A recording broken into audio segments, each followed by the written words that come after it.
What is one of the first things you look at when you wake up in the morning? For many people, it's a cell phone. Technology is everywhere in our lives, making tasks such as finding directions and remembering dates easier. We may look up different restaurants to try on our phones and read reviews. Sounds great, right? Maybe. In an article found on National Geographic Online, Mr. Badahari explains how we may be affected by technology in the article Smartphones Revolutionize Our Lives, but at what cost?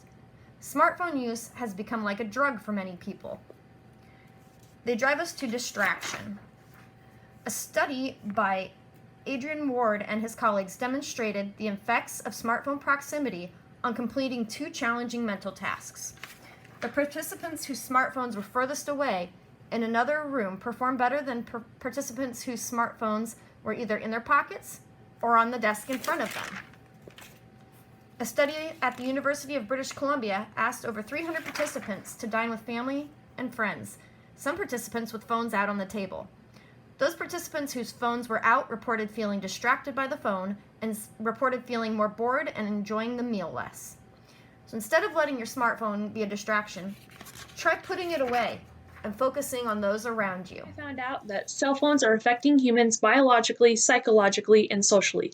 In a biological sense, smartphones are made to release dopamine in the brain, which means it can be harder to put down the phone. So every time you get an alert, every time you get a text message, it's giving you dopamine. Now, with the more dopamine you have, too much of it can cause stress. Whether that be good stress or bad stress, eustress or distress, that can cause health effects to the body. Now, the body and brain become conditioned over time to pick up the phone the more dopamine that is released. And with them, because it becomes conditioned to pick it up, it can become a distraction. The study done by the University of Texas in Austin, they found out that the brain has to think about not picking up the phone, especially in social situations, such as when you're on a date and your phone goes off and you're thinking about not picking up the phone. But that also can cause problems because that distraction is distracting you from that face-to-face contact.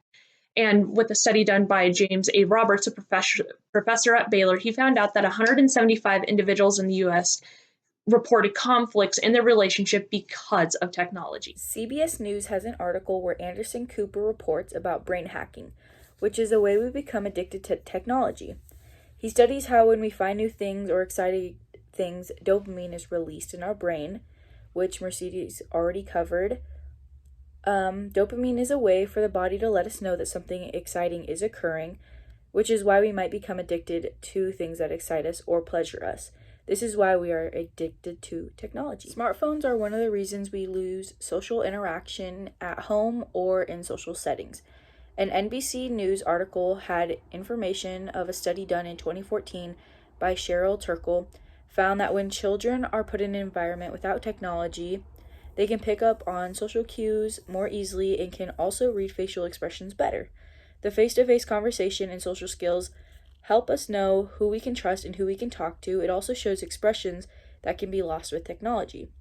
I like to put down my phone when I'm hanging out with my friends or family so I can fully engage with them and understand them better.